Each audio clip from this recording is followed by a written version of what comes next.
예배하며 나아가는 복되고 귀한 시간이 되게 인도하여 주시옵소서. 예수님의 이름으로 기도합니다.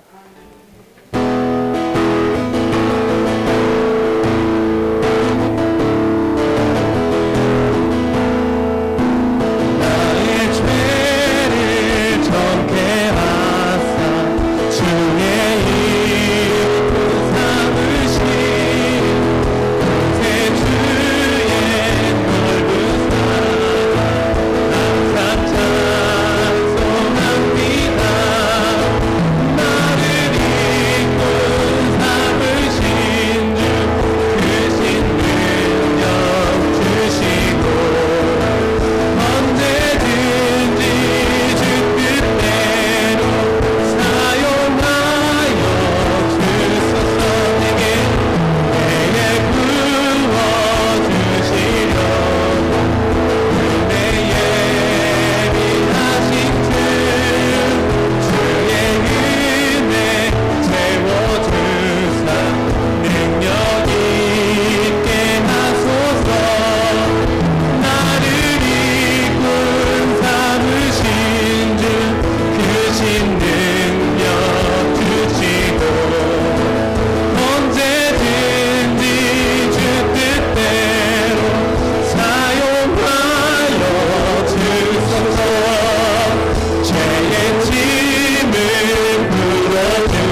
귀한 말씀, 우리의 생명을 되시는 그 말씀을 지금 이 순간 청구하고 나아갑니다. 그 말씀을 통하여 우리가 예수 그리스도 하나님 되시는 당신의 참된 구원의 진리와 그 생명의 역사심을 깨닫게 하시고 우리 마음으로 깨닫고 영혼으로 순종하여 아버지 앞에 참된 예배자로 바로 설 수 있도록 이 시간 인도하여 주시옵소서. 다 같이 기도하겠습니다. 하나님 참으로 살아가는 감사합니다.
말씀, 생명의 말씀을 붙잡고 주님 만나는 마음으로 우리 그 길을 베풀어 주셔서 아름답게 인도하여 주옵소서.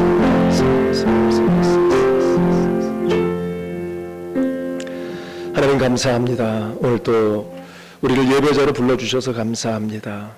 주님의 은혜 가운데 우리에게 생명을 주시고 또 천국의 소망을 안고 오늘 또 주어진 모든 일들 감사함으로 나가게 해주셔서 감사합니다. 하나님, 날마다 주님을 닮아가게 해주시고 우리의 죄악을 십자가의 보혈로 깨끗이 씻어주심으로 정결함을 이루고 이 땅에 하나님 나라를 세워가는 믿음의 주역으로 세워지게 하여 주시옵소서. 오늘도 주님을 사모합니다. 우리 주님 만나주시고 함께하여 주시옵소서. 예수님의 이름으로 기도합니다.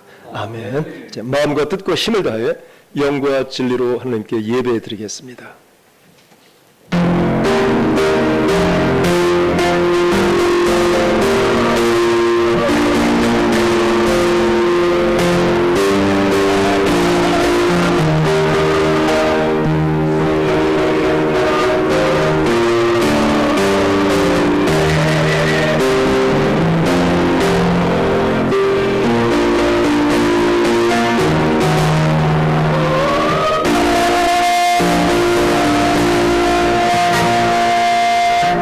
수고하고 무거운 짐진 자들아 다 내게로 오라.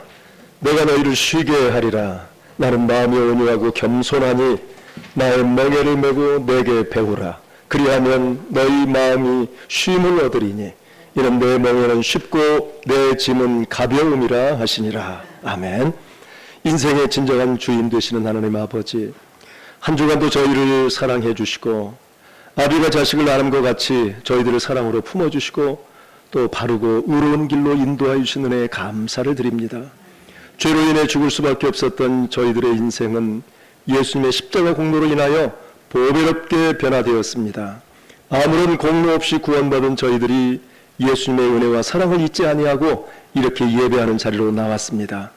오직 믿음으로 드리는 우리의 찬양과 경배를 받아 주시옵소서.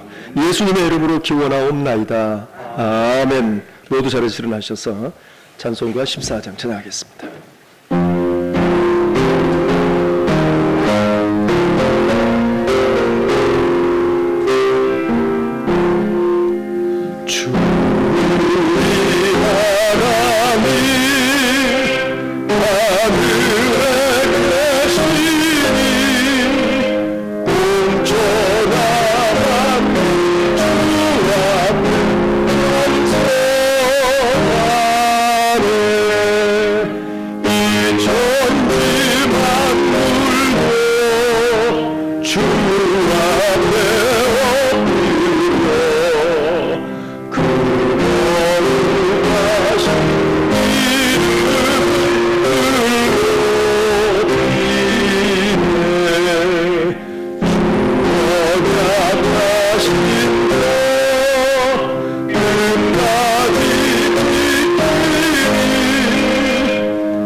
함께 주보를 보면서 고백의 기도를 드리겠습니다. 자, 시작. 전능하신 하나님 아버지, 저희들은 지극히 보잘것없는 존재이건만 돌이켜보면 지난 한 주간도 스스로 높아지려 하였고 분에 넘치는 대접을 요구하며 살았습니다. 다른 사람을 대접하기보다는 대접받고 문안받기를 원했습니다. 은혜로 받은 직분을 소홀히 생각하여 주님께 충성하기보다는 기득권으로 삼아 이웃을 판단하며 정죄하였습니다. 감사보다는 불평이 많았고 찬양보다는 탄식이 많았습니다. 썩어 없어질 세상의 것을 더 많이 모으는데 몰두하며 살았습니다. 입술로만 충성하고 손발로 봉사하는 데는 게을렀습니다. 이 시간 진심으로 회개합니다.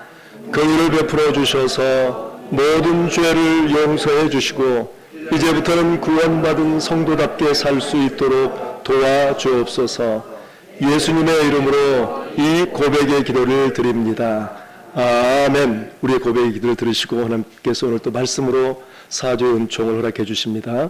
생명의 율례를 지켜 행하여 죄악을 범하지 아니하면 그가 반드시 살고 죽지 아니할지라.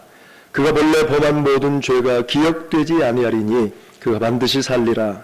이는 정의와 공의를 행하였음이라. 아멘. 사도신경으로 신앙 고백하겠습니다.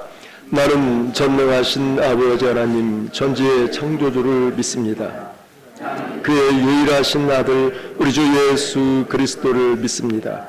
그는 성령으로 잉태되어 동정녀 마리아에게서 나시고 본디오 빌라도에게 고난을 받아 십자가에 못 박혀 죽으시고 장사된 지 사흘 만에 죽은 자 가운데서 다시 살아나셨으며 하늘에 오르시어 전능하신 아버지 하나님 우편에 앉아 계시다가 거기로부터 살아있는 자와 죽은 자를 심판하러 오십니다.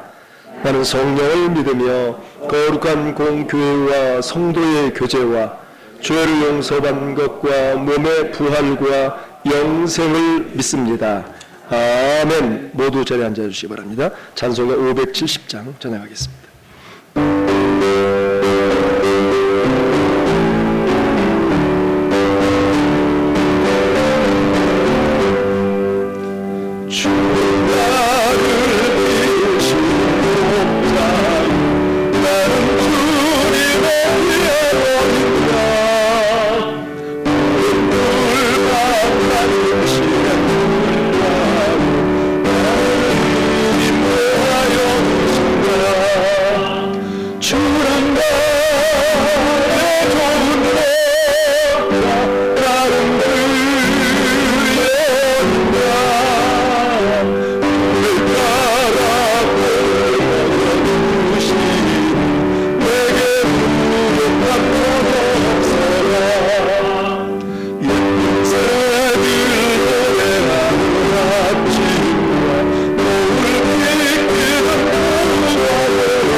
천지만물을 창조하시고 우리의 생사와 복을 주관하시는 참 좋으신 하나님 아버지 감사를 드립니다.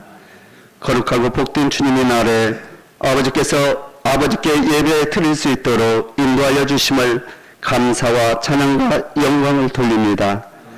이 시간 하늘문을 여시고 우리의 예배를 흥행하여 주시옵소서. 우리의 삶의 순간순간을 지키시는 하나님 아버지, 저희들에게 하나님의 아는 지혜를 허락하여 주시옵소서. 살아계시는 하나님 아버지를 더 깊이 알게 하시고 감사와 찬양이 마르지 않는 진실한 믿음 위에 서게 해 주시옵소서. 언제나 영의 눈을 뜨게 하시고 저희들 귀를 열어 주시사 주님의 세미한 음성까지 듣게 하시고 매 순간 주님을 말씀에 순종하는 삶을 살도록 인도하여 주시옵소서. 우리에게 가정을 허락하신 하나님 아버지, 가정의 달 5월이 저물어갑니다. 이 5월이 다가기 전에 성도들의 가정마다 천국과 같은 가정으로 회복되게 하시고 사랑과 감사가 넘치는 가정들 다 되게 하여 주시옵소서. 이 나라 이 민족을 사랑하시는 하나님 아버지, 아직도 뉴스에 채우는 모두 코로나19로 인한 소식들입니다. 예측하지 못했던 돌발 상황으로 감염병과의 전쟁이 길어지고 있습니다. 수직 낙하라는 경제 상황으로 위기에 처해 있습니다. 총선이 끝난 지 한 달여가 지났지만 우리는 또다시 악법들이 통과될까봐 두려워하고 있습니다. 하나님 아버지, 저희를 불쌍히 여기시사 이 나라를 지켜 주시옵소서. 그러나 하나님 아버지 또한 감사합니다. 비록 작은 부분들이지만 우리의 일생활을 찾아갈 수 있게 하시니 감사를 드립니다. 평범한 일상 속에서도 누리는 것들의 소중함을 깨닫게 하시니 감사를 드립니다. 국민들이 안전할 수 있도록 돕는 국가가 있는 것도 감사를 드립니다. 그러나 무엇보다도 좋으신 하나님께 예배드릴 수 있는 교회와 예배의 터전이 있음을 감사를 드립니다. 우리의 주일 예배를 더욱더 소중하고 아름답게 여기며 지켜가게 하여 주시옵소서. 성령으로 함께 하시는 하나님 아버지, 우리 한소문교회에 하나님의 귀한 복이 임하기를 기도합니다. 날마다 말씀과 기도로 세워지는 교회로 감사와 찬양이 넘치는 교회 되게 하옵소서. 또한 세상 모든 사람이 구원받기를 원하는 하나님의 마음을 품고 이 지역 모든 이웃을 섬기며 영향력을 끼치는 칭찬받는 교회로 하나님 아버지께 영광 돌리게 하옵소서. 이 시간 준비된 하나님의 말씀을 선포하시는 목사님을 성령의 능력으로 붙드시고 충만케 하셔서 목사님을 통하여 말씀하실 때 저희의 마음이 열려지게 하시고 저희의 심령이 새로워지는 은혜를 체험하게 하여 주시옵소서. 말씀을 통하여 병든 자가 나음을 입게 하시고 상처받은 영혼이 위로받게 하시며 연약한 심령이 세움을 얻게 하여 주셔서 말씀을 듣고 순종하여 쫓아 헌신하는 역사가 일어나게 하여 주시옵소서. 찬양으로 영광 돌리는 찬양대에 준비된 찬양을 기쁘게 받으시고 흥행하시며 찬송할 때에 마음을 쏟고 영혼을 쏟는 참여가 있게 하여 주시옵소서. 특별히 해외에서 복음을 전하는 선교사들의 안전을 보호하시고 피로를 채우시며 하루빨리 선교지가 안정되고 길이 열려 사역에 전념할 수 있도록 도와주시옵소서. 주님의 모든 교회를 위하여 봉사하는 충성스러운 손길들을 기억하시고 저들의 수고를 통하여 교회가 성령으로 충만해지고 주님의 아름다운 열매가 풍성히 열리는 기쁨의 역사가 있게 하여 주시옵소서. 예배의 처음과 끝을 주님께 의지하오며 우리 가정의 주인 되시는 예수님 이름으로 기도합니다. 아멘.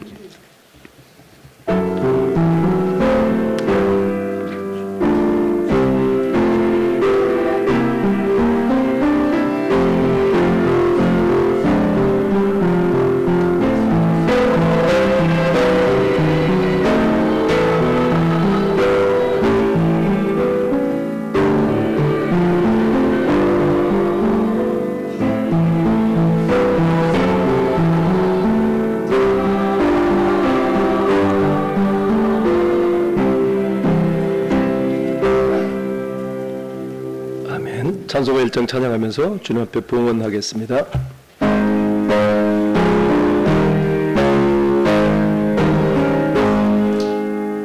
만복의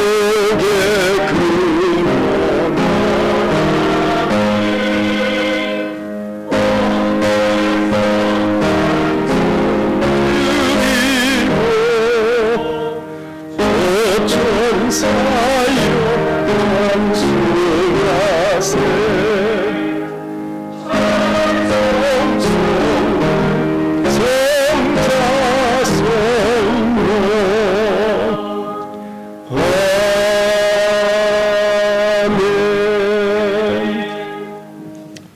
되신 하나님 아버지, 참으로 우리에게 평안을 주시고 또 여러 가지 위기 가운데에도 피할 길을 예비해 주시며 온전한 예배자로 또 세워주시고 생명을 주셔서 소망을 안고 나아가게 해주셔서 감사합니다. 그 은혜에 감사하여서 준비한 예물 주님 손에 올려드리오니 우리 주님 기뻐 받아 주시옵소서.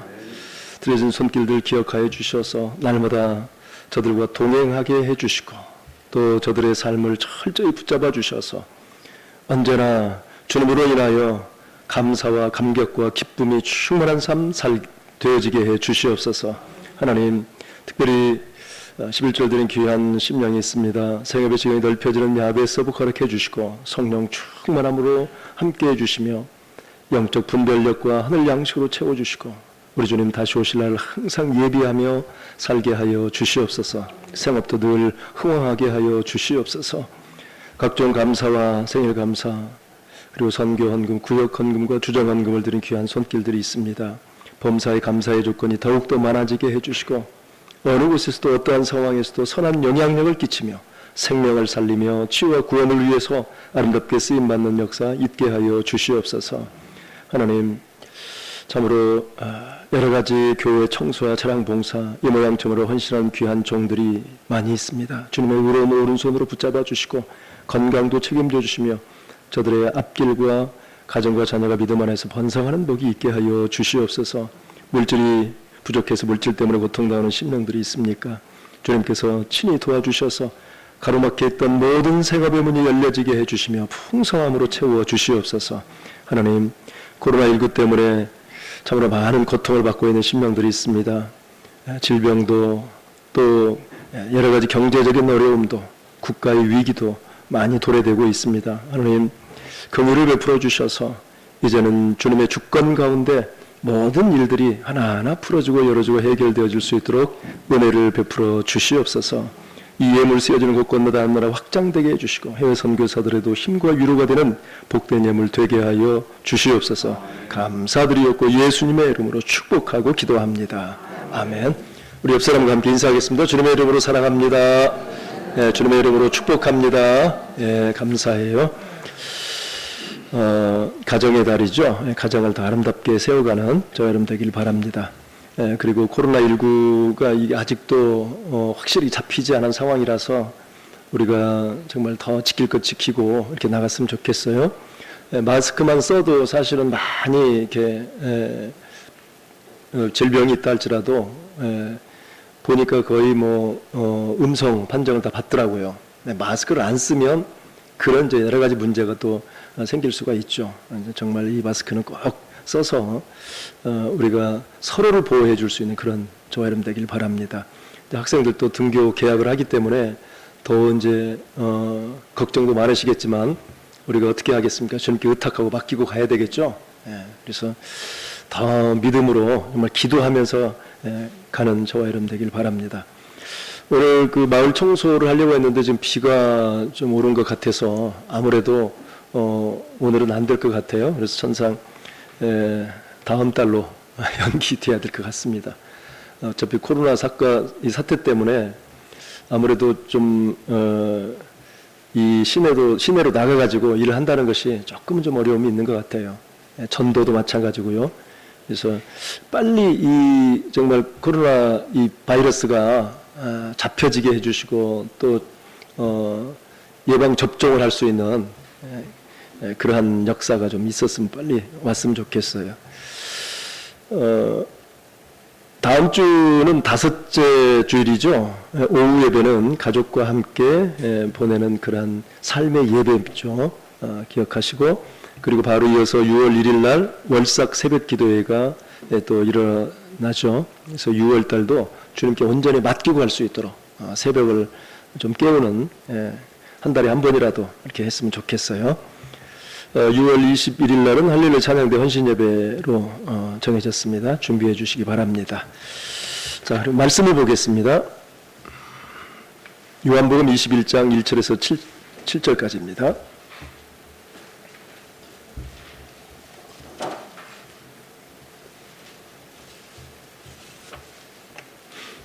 찾으셨으면 교독하겠습니다. 그 후에 예수께서 디베랴 호수에서 또 제자들에게 자기를 나타내셨으니 나타내신 일은 이러하니라.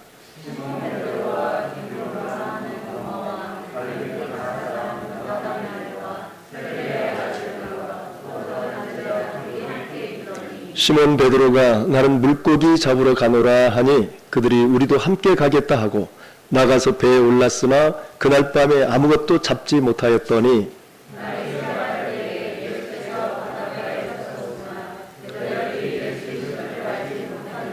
예수께서 이르시되 얘들아 너희에게 고기가 있느냐 대답하되 없나이다.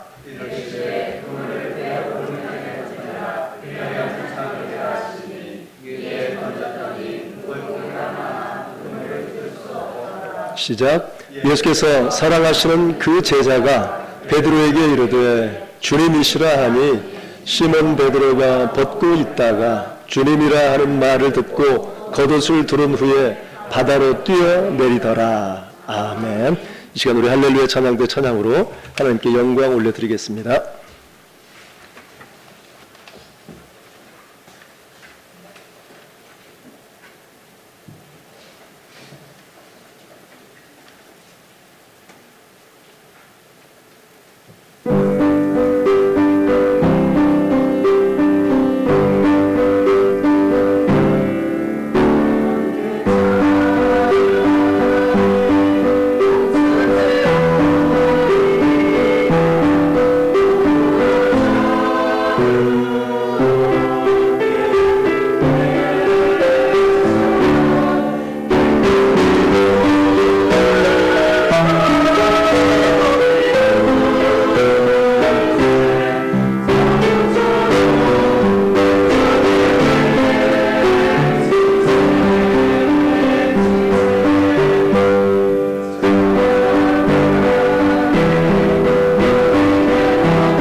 감사합니다. 오늘 또 주님 앞에 찬양으로 영광 올려드렸습니다. 우리 주님 기뻐 받으신 줄로 믿습니다.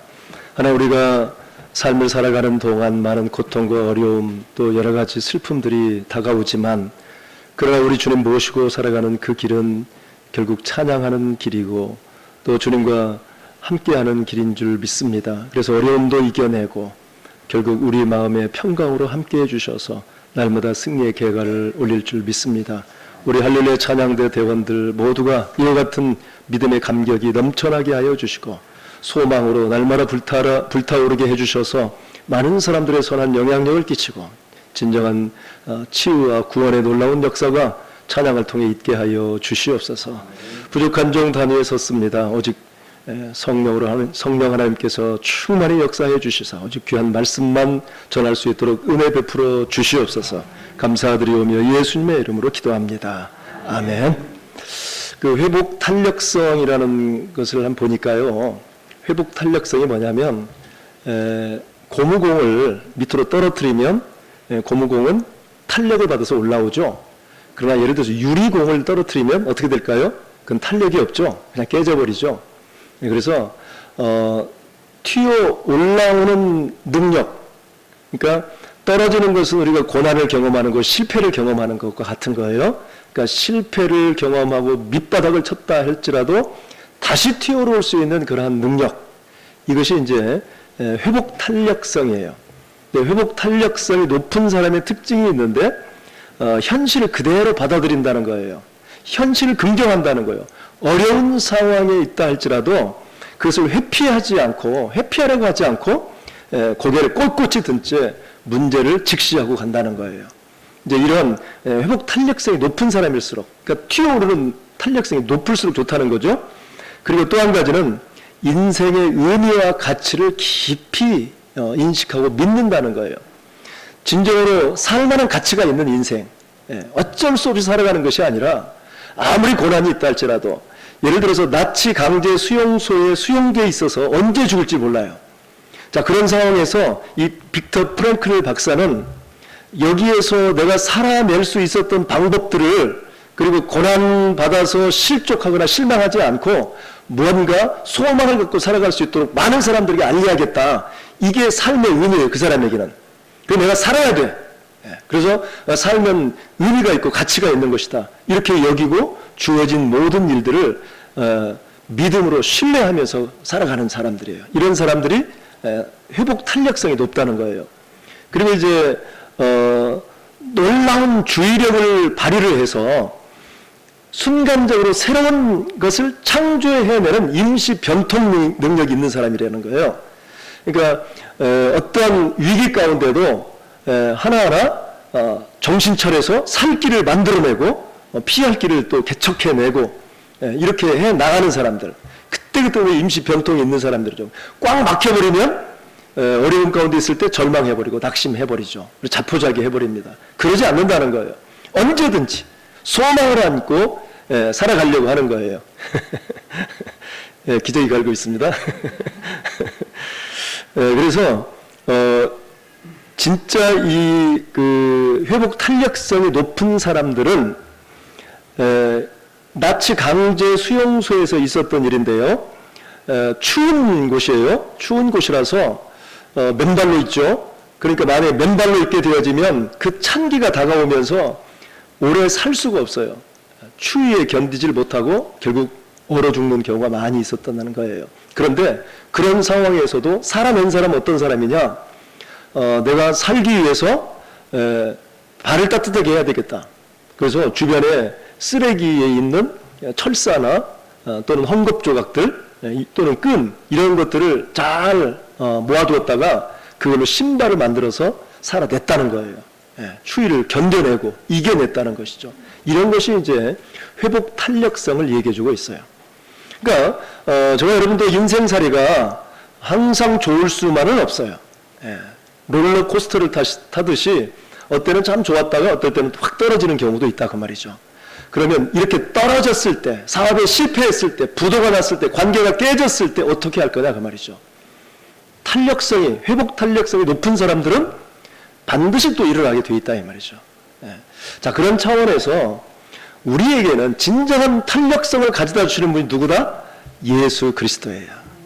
그분이 우리에게 정말 다시 회복될 수 있도록, 다시 일어날 수 있도록 항상 도움을 주시는 분이 예수 그리스도다.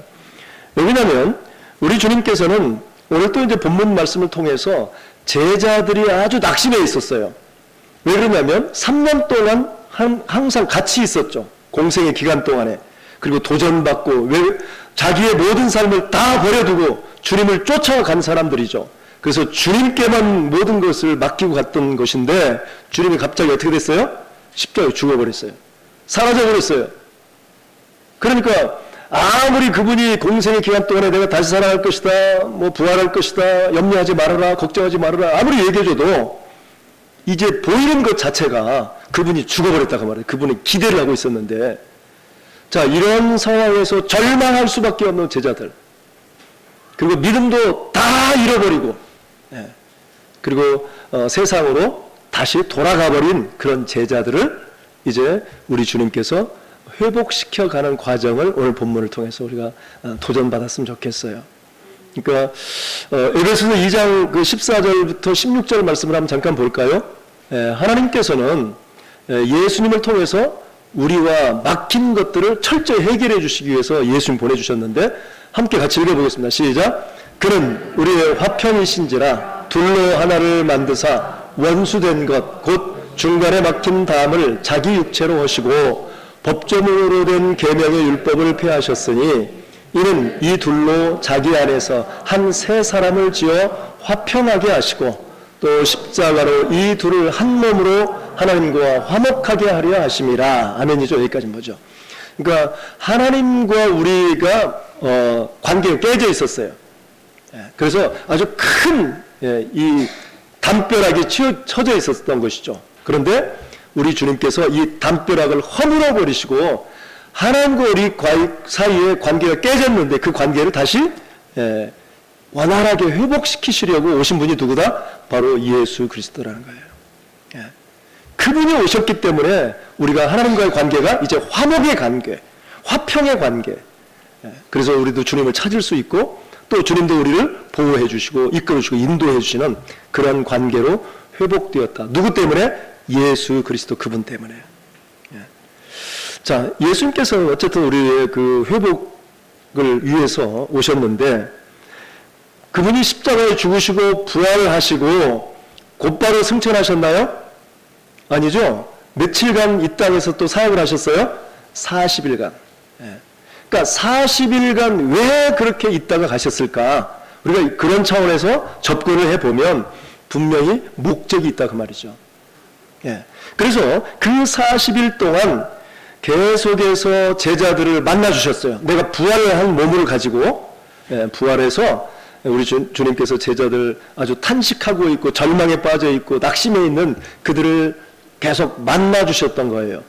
그러면서 40일 동안 그들을 회복시켜서 이제 진정한 주님의 사명자로 세워주는 그 역할을 40일 동안 하셨다는 것이죠. 그러니까 회복된다는 것이 쉽게 되는 일이에요? 아주 잘 안 돼요. 큰 데미지를 입으면 입을수록 정말 여기서 일어나기가 쉽지가 않다는 거예요. 우리 주님께서도 우리 제자들을 향해서 회복의 단계가 바로 되는 것이 아님을 가르쳐주고 있어요. 디베랴 호수, 오늘 본문 말씀을 보면 장소가 디베랴 호수입니다. 이 디베랴 호수는 갈릴리 호수를 얘기하죠. 그런데 왜 디베랴 호수가 되었는가? 원래 헤롯 안티파스, 이 헤롯 안티파스가 그때 당시에 황제, 로마 황제인 티베리우스 황제에게 선물을 뭐 드릴 것이 없을까 해서 생각해낸 것이 도시를 하나 건설해야겠다. 도시, 아름다운 도시, 이 호수를 끼고 있는 도시. 그래서 그 도시가 티베리아스예요. 그 티베리우스의 이름을 명명해가지고 티베리아스라고 이름을 지었어요. 그 도시 이름을. 그래서 그분에게 다시 선물로 드렸던 거예요. 이건 당신의 도시입니다라고. 그것이 곧 디베랴가 된 거예요. 그런데 결국 디베랴라는 말의 의미 속에 보면 탐욕이 있고 정욕이 있고 그리고 세상적인 가치관이 있는 곳이 바로 티베리우스예요. 디베랴 호수다 그 말이죠. 갈릴리 호수라고 얘기하지 않고 디베랴 호수라고 이렇게 이야기한 것을 보면 결국은 예수님의 제자들이 지금 어디로 지금 들어가 버렸다? 세상으로 들어가 버린 상황을 이것을 통해서도 간접적으로 제시해주고 있는 거예요. 예. 디베랴 호수에서 세상의 가치관이 있는 곳에서 믿음은 다 잃어버리고 절망 가운데 그야말로 세상적인 탐욕과 그런 어떤 힘의 논리 가운데 있는 그 제자들, 그들을 우리 주님이 찾아가셨다 그 말이죠.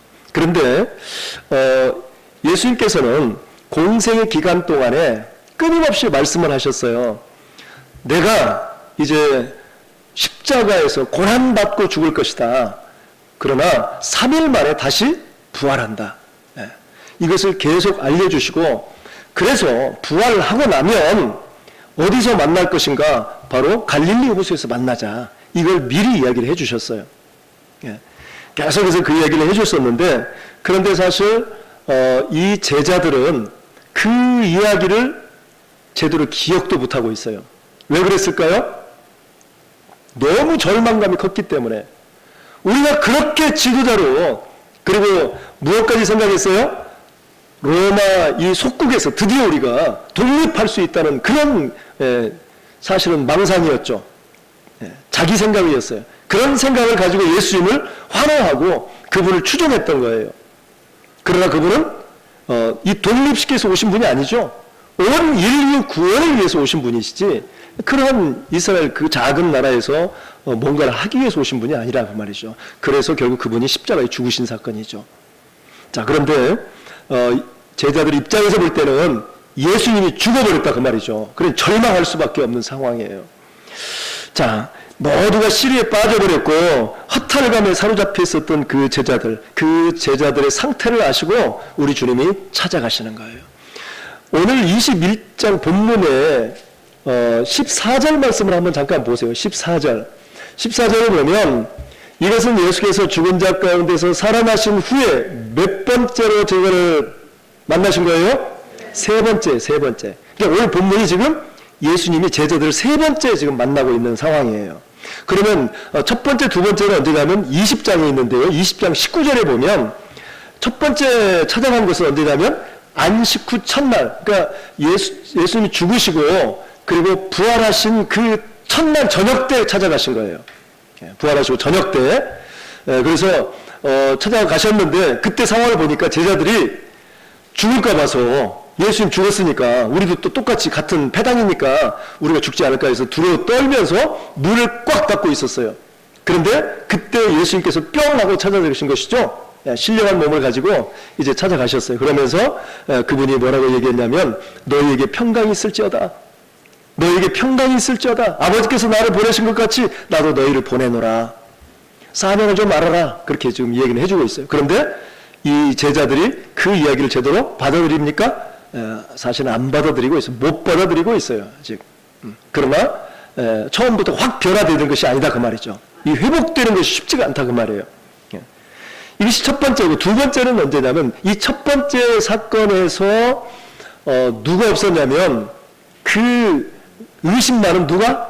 도마가 없었어요. 도마가. 그래서 나는 절대 우리 주님이 나를 만나 주셔야 되고 내가 직접 그 구멍난 손가락에 이 손을 넣어봐야만이 내가 확실히 믿겠다. 그걸 아시고 우리 주님이 처음 만난 8일 만에 8일 후에 다시 찾아갑니다. 그때 이제 도마를 만나게 되어지죠. 그래서 도마를 만나서 이제 27절 말씀에 그렇게 얘기하시죠. 내 손가락을 이리 내밀어 내 손을 보고 내 손을 내밀어 내 옆구리에 넣어보라. 그리하여 믿음 없는 자가 되지 말고 무슨 자가 되라? 믿는 자가 되라. 믿음 좀 가져봐라. 믿음 좀. 그렇게 지금 이야기하고 있어요. 그래서 우리 주님께서는 첫 번째 만남, 두 번째 만남 그것으로 끝나는 것이 아니라 또 뭐 하신다고요? 또 세 번째 만남을 계획하고 계시는 거예요. 그래서 그 만남, 세 번째 만남의 장소는 어디라고요? 디베랴 호수예요. 디베랴 호수에 우리 주님께서 일찌감치 가셨어요. 근데 이 제자들은 밤새껏 지금 또 고기를 잡고 있어요.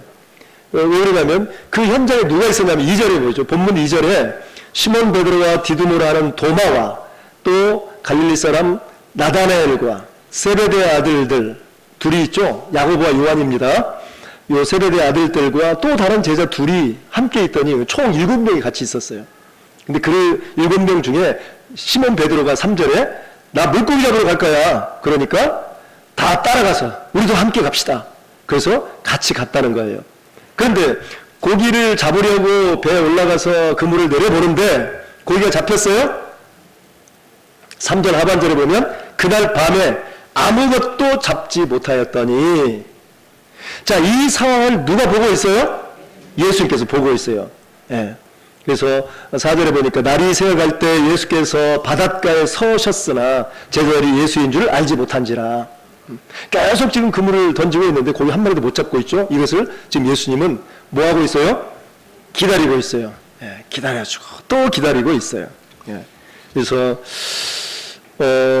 베드로는 왜 물고기를 잡으러 갔을까? 왜 물고기를 잡으러 갔을까요? 예? 이렇게 사실은 그가 이제 예수님의 제자가 되었고, 그리고 해야 할 사명이 있죠. 네가 고기 낚는 어부가 아니라 사람을 낚는 어부가 될 것이다. 이렇게 얘기를 했죠. 그래서 사명이 있어요. 그런데 갑자기 뭘로 돌아가 버렸어요? 과거로 돌아가 버렸어. 예. 믿기 이전의 상태로 가버렸다 그 말이죠. 그러니까 물고기 잡으러 가겠다고 간 거고, 또 제자들도 다 거기에 같이 따라가고 있는 거예요. 그러니까 아무래도 이 베드로는 3년 전의 일을 생각하면서 내가 그때 정말 예수님 말씀을 듣고 깊은 데로 가서 그물을 던지라, 그때 아주 그물이 찢어질 정도로 많은 물고기를 이렇게 얻게 되었죠. 그때 주여 나는 죄인이로소이다, 나를 떠나소서, 이렇게까지 고백을 했어요. 그러니까 예수님께서 무서워하지 말라, 이제부로 네가 사람을 취하리라, 그렇게 이야기를 해줬어요. 그러니까 그때 당시 베드로는 모든 것을 다 버려버리고 주님을 따랐던 것이죠.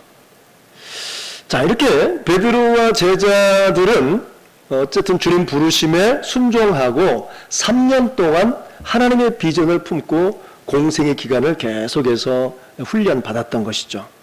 그런데 지금의 제자들의 모습은 어때요? 그 모든 사명을 다 잃어버리고 믿음도 왕창 떨어져 버렸고, 그래서 결국은 부르시기 전의 모습으로 다시 돌아가 버린 거예요. 자, 우리 신앙도 때에 따른 그럴 수 있는 것이죠. 우리도 느닷없이 이 코로나 사태에 의해서 물질적인 고난을 당할 수도 있고요. 또 그리고 많은 관계가 또 깨지고, 그리고 또 가정에서도 이 자녀들과 또 씨름하다 보면 또 큰 소리가 나고 막 혈기가 나오고 뭐 이렇게 하는 경우도 있겠죠. 하여튼 많은 문제들이 생길 수가 있습니다. 그런데 이 신앙이 흔들려 버리면 자꾸만 하나님과 관계가 깨지게 돼 있어요. 하나님과 관계가 멀어지게 돼 있어요. 이 신앙이 흔들려 버리면. 그리고 결국은 믿음도 떨어져 버리고, 믿음이 떨어지면서 마음도 악해져 가요. 완악해져 가요. 우리 마가복음 16장 14절 한번 볼까요? 시작. 그 후에 11 제자가 음식 먹을 때 예수께서 그들에게 나타나사 그들의 믿음 없는 것과 마음이 완악한 것을 꾸짖으시니 이는 자기가 사랑한 것을 본 자들의 말을 믿지 아니함일러라. 이게 무슨 내용이냐면요, 예수님 혹시 사셨나 죽으셨나 어떻게 됐나를 확인하기 여자들이 찾아가죠. 예수님의 그 무덤에. 그런데 가보니까 안 계셨죠. 그 천사가 부활했다, 다시 살아났다, 그 얘기를 알려주죠. 그래서 이 여자들이 막 빨리 누구에게 가요? 제자들에게 달려가죠. 그 소식을 전해줬어요. 예수님 부활하셨습니다. 다시 살아나셨습니다. 그런데 제자들이 어떻게 해요? 그걸 받아들이질 않는 거예요. 믿음으로 받아들이질 않는 거예요. 바로 이제 이 부분이에요. 그래서 그들의 믿음 없는 것과 마음이 완악한 것을 꾸짖었어요. 그러면서 예수님이 살아나는 것을 본 자들의 말을 믿지를 아니에요. 어떻게 그럴 수가 있겠어? 죽으셨지. 어떻게 죽은 사람이 살아난다냐? 있을 수 없다. 이렇게 지금 받아들이고 있다는 거예요. 그러니까 믿음이 어떻게 된 거예요? 완전히 떨어져 버렸어요. 다 다시 원위치로 돌아가 버린 거예요. 자, 이런 상태에서 이제 예수님께서 계속 그들에게 찾아가 주시는 거예요. 첫 번째 만남, 두 번째 만남, 또 세 번째 만남이 오늘 본문의 말씀이다 그 말이죠. 예. 그래서 예수님의 제자들의 믿음의 모습을 보시고 믿음이 회복되도록 계속 우리 주님은 만나고 계셔요. 그래서 믿음의 회복은 우리 주님의 사랑과 관심과 배려 속에서 일어나는 거예요. 그러니까 우리 주님이 끝까지 참아주시고 견뎌주시고 사랑을 또 속삭여 주시고 다시 또 품어주시고 안아주시고 이러한 모습들이죠.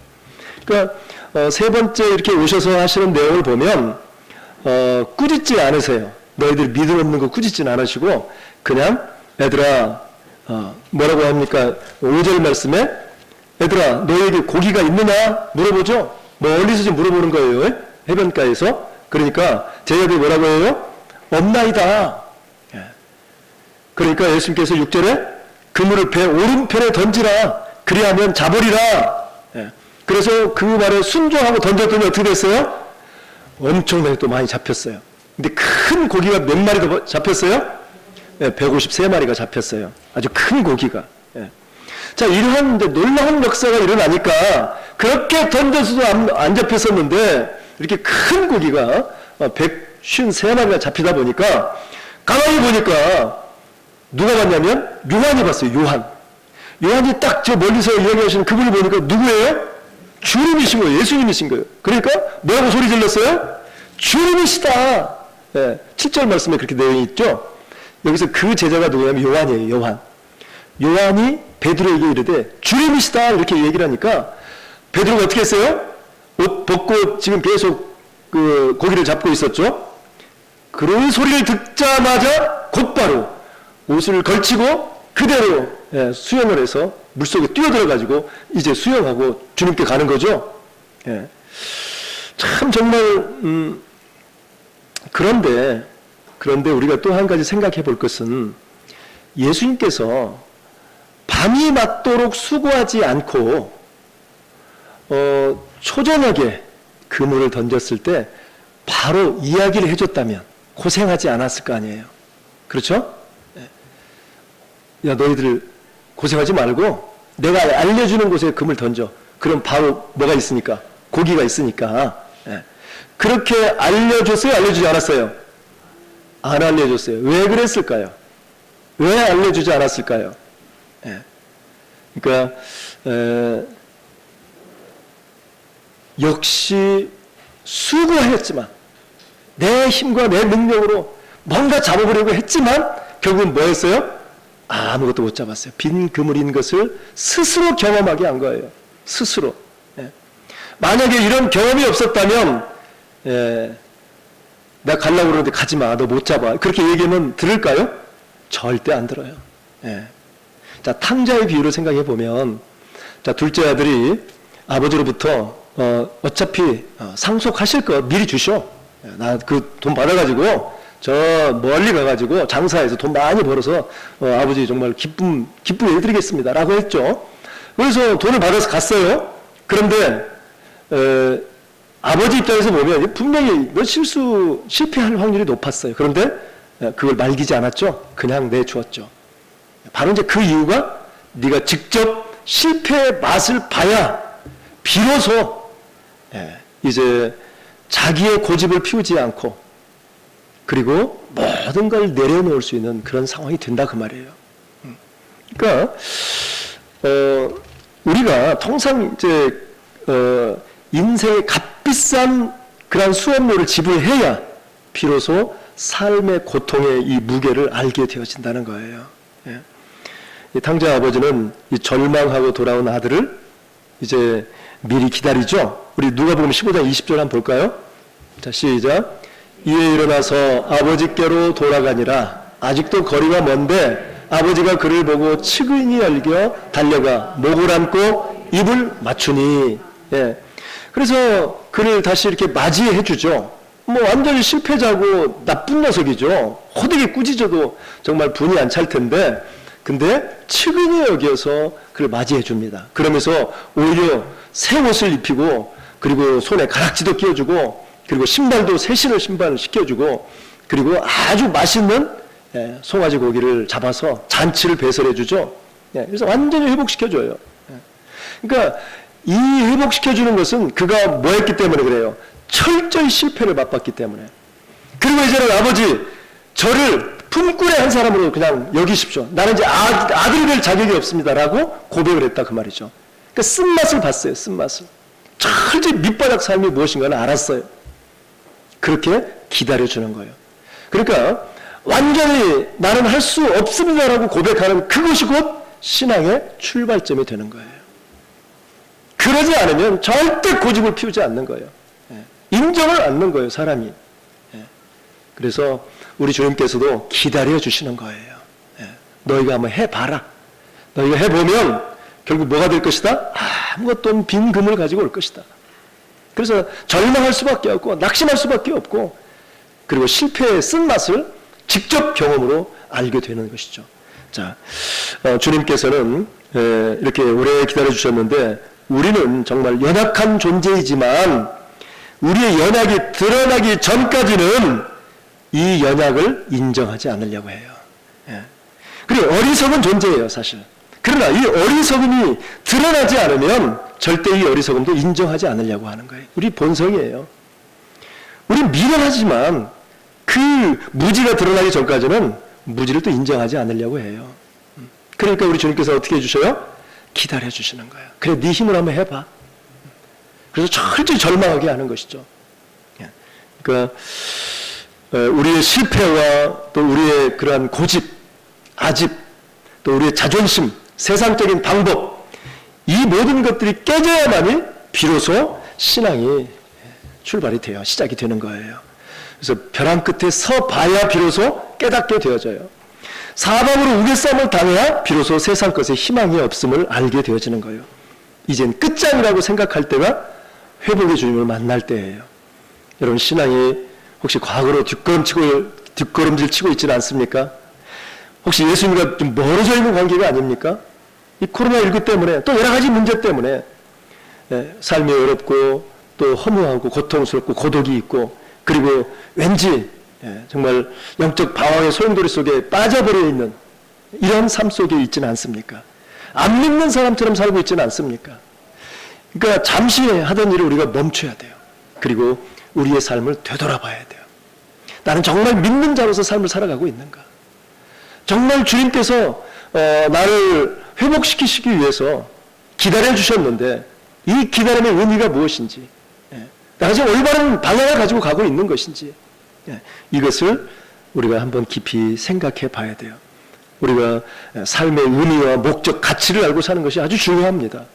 이걸 모르면 안 돼요. 그리고 바쁘게 열심히 산다고 성공하는 것은 아니에요. 예수님을 떠나버리면 안 된다 그 말이죠. 예수님 안에서, 그분 안에서 모든 것들이 이루어져야 돼요. 결국 언젠가는 우리도 다 놓고 가야 할 때가 되죠. 그러면 그때 정말 주님을 위해서 한 것이 없다면 우리는 부끄러운 구원을 받을 수밖에 없는 것이죠. 진정한 이 하나님의 상급을 받기가 어려워지는 거예요. 그래서 예수님 없이 사는 것은 부평초와 같은 그러한 삶이 될 수밖에 없는 것입니다. 그래서 우리 주님께서는 우리를 긍휼히 여기시고 부활하신 주님이 제자들을 찾아가셨어요. 그리고 한 단계 한 단계씩 그들을 회복시켜 주시는 거예요. 특별히 그리고 예수님께서는 베드로의 초점을 맞추고 있어요. 이 베드로는 과거에 호언장담을 하고 아주 큰 소리 빵빵 쳤던 그러한 제자였죠. 그리고 우리 주님 죽으시는 데까지라도 가겠습니다 하고 큰 소리 빵빵 쳤던 사람이 결국은 그 죽음의 위기 가운데 오히려 주님을 아주 저주하면서까지 빠져나온 사람이죠. 그러니까 지금 이 베드로는 엄청난 낙심과 좌절과 절망 가운데 있어요. 그리고 부끄럽고 수치스럽고 그런 상황 가운데 있는 베드로예요. 그런데 우리 주님께서는 베드로를 계속해서 터치해 주고 계세요. 오늘도 이제 그 본문 9절 말씀에 보면 숯불을 잘 또 피워놨어요. 물론 그 생선 굽기 위해서 피워놓은 것도 있겠지만, 그러나 우리 제자들이 이 추위에 떨지 않도록 그 숯불을 만들어놨어요. 그 숯불을 만들어놓은 목적이 있는 거예요. 사실은 예수님께서 가야바 대제사장 집에서 채찍을 맞고 있을 때 예수 그 멀찌감치 베드로가 뭘 쪼고 있었어요? 불을 쬐고 있었어요. 예. 그것을 시각적으로 보여주는 거예요. 그러니까 본인 스스로가 내가 과거에 이게 받았던 슬픔과 아픔, 고통, 그리고 좌절감, 절망감, 이것을 다시 끄집어내고 있는 거예요. 그래서 그것을 우리 주님은 다시 회복시키시려고 베드로에게 찾아가 주시고, 베드로를 네가 나를 사랑하느냐? 네가 나를 사랑하느냐? 네가 나를 사랑하느냐? 계속해서 3번 물어보죠. 그리고 3번 물어보고 3번 어떻게 하게 해요? 대답하게 하죠. 스스로 대답하게 해요. 네가 나를 사랑하느냐? 예, 주님. 제가 주님을 사랑합니다. 실제로 대답하게 만들죠. 이렇게 3번 다시 회복시켜 주셔요. 그러니까 계속해서 기다려주고, 또 그 사람을 다시 이렇게 세워주고, 품어주고, 과거를 회상하게 만들고, 그리고 다시 조금씩 회복시켜서 진짜 그 모든 부분으로부터 이제는 벗어날 수 있도록 그렇게 만들어줘요. 그리고 결국은 이 말씀들을 통해서 보면 결국 회복을 시켜서 뭐 하려고 할까요? 가서 내 양을 먹이라, 내 양을 치라. 계속 그렇게 말씀하시죠? 뭘 하라는 거예요? 사명자가 되라는 거예요. 사명자. 진정 하나님의 뜻을 받들고 그 일들을 하라는 거예요. 그것만이 진정한 가치 있는 일임을 깨우쳐주고 있는 것이죠. 그렇다면 저와 여러분에게도 이와 같은 회복의 주님이 찾아오십니다. 회복의 주님 찾아오셔서 우리의 삶의 가치를 새롭게 해주시고, 그리고 진정으로 그 회복으로 말미암아 우리의 삶이 또다시 새로운 사명으로 이제 세워지게 되어지는 것입니다. 우리 시편 80편 7절을 한번 볼까요? 자, 시작. 만군의 하나님이여 우리를 회복하여 주시고 주의 얼굴의 광채를 비추사 우리가 구원을 얻게 하소서. 전번주의 말씀이죠. 만군의 하나님, 천군 천사를 호련해서 어떠한 강한 군대 가운데도 이기게 해주시고, 그리고 주의 얼굴의 광채를 비춰주셔서 모든 흑암의 세력들을 다 물리쳐 주시는 하나님이에요. 그 하나님께서 우리를 구원해 주시고 우리를 어떻게 해달라는 거예요? 회복해 달라는 거예요. 시편 기자가 지금 하나님께 뭐 하고 있어요? 뭐 하고 있습니까? 기도하고 있는 거잖아요. 기도. 만군의 하나님, 우리를 회복하여 주시고 주의 얼굴의 광채를 비춰주셔서 우리가 구원을 얻게 해주십시오. 이렇게 지금 기도하고 있잖아요. 진정한 회복은 바로 이 기도로부터 시작이 되는 거예요. 기도는 하나님과 관계의 회복을 위한 길이에요. 기도는 회복의 통로예요. 이 기도는 하나님과 담대히 지성소로 나가서 정말 그분을 만나고 또 거룩한 이 믿음의 행위로서 드러나는 거예요. 그래서 새롭게 세워지고 새로운 회복이 이루어지면서 이제 본인 스스로가 사명이 뭔지를 깨닫고 가는 거예요. 삶의 의미가 무엇인지, 삶에 내가 가야 할 방향이 어떤 것인지를 확실히 알게 되어지는 거예요. 그래서 오늘 예수님께서는 끊임없이 우리가 절망하고 낙심해 있다 할지라도, 그리고 여러 가지 문제 때문에 고통스러워 있다 할지라도 우리는 끊임없이 우리를 찾아와 주셔요. 그래서 문을 두드리고 있는 거예요. 근데 우리가 어떻게 해야 돼요? 문을 열고 주를 맞이해야 되겠죠. 그런데 아무리 주님이 찾아오셔도 우리 마음의 문을 열지 않으면 그저 회복이 안 되는 것이죠. 그러니까 우리도 마음의 문을 열게 해주십시오. 기도해야 되겠죠. 우리 주님의 회복의 그 손길이 필요합니다. 터치해 주십시오. 기도를 할 때 모든 것이 주님 뜻 안에서 회복되어지게 되는 것입니다. 여러분, 정말 믿음도 회복되기를 원하고 관계도 회복되어야 되겠고 또 자존감도 회복이 되어야 됩니다. 그리고 굴욕으로부터도 회복이 돼야 돼요. 많은 상처, 아픔들, 정말 이러한 것들로 인해서 좌절하고 낙심해 있을 때 이 모든 것들을 회복시켜 달라고 주님을 의지하고 모셔드려야 합니다. 그리고 무엇보다 첫사랑이 회복될 수 있도록 주님과의 관계가, 그래야 저와 여러분의 삶이 정말 아름답고 또 주님의 영광 가운데 나가고 그리고 평안하고 모든 일들이 하나하나 잘 이루어지는 복이 있을 것입니다. 만약에 이러한 삶 속에서 여러분 주님을 찾고 만나고 그리고 회복되고 사명을 또 찾아가고 이러한 삶이 진정한 축복된 삶이 될 줄로 믿습니다. 이러한 믿음의 주인공이 되시길 바랍니다.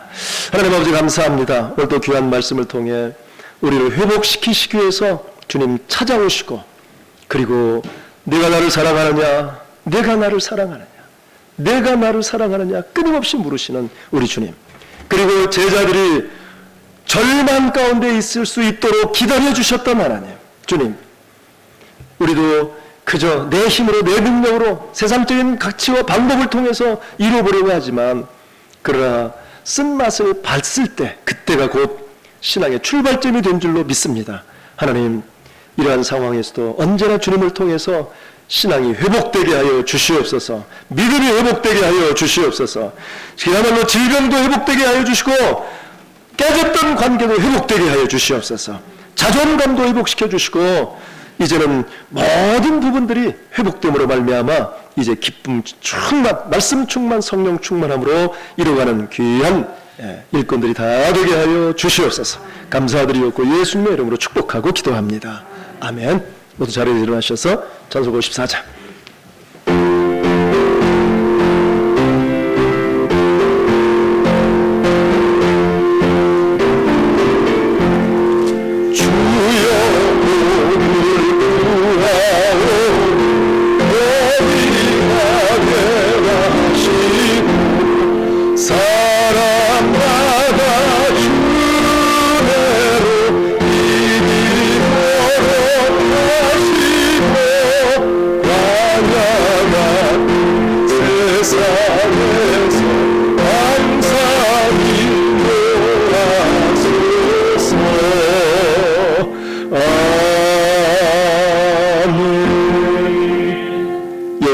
복을 주시고 우리를 지키시기를 원하며, 여호와는 그 얼굴을 우리에게 비추사 은혜 베푸시기를 원하며, 여호와는 그 얼굴을 우리에게 향하여 드사 평강 주시기를 원하노라. 이제는 십자가에서 구원해 주신 예수 그리스도의 은혜와 하나님 아버지의 극진하신 사랑하심과 성령님의 감동, 감화, 역사, 교통, 위로, 회복하심이, 믿음의 회복, 관계의 회복, 상처의 회복, 자존감의 회복, 첫사랑의 회복을 이루어주시는 주님과 영원토록 동행하기를 다짐하는 거룩한 하나님의 권속들 머리머리 위에, 저들의 직장과 사업장 위에, 꿈과 비전 위에, 거룩하신 우리 가정과 한소망교회 이제부터 영원토록 함께 하시옵기를 간절히 축원하옵나이다. 아멘.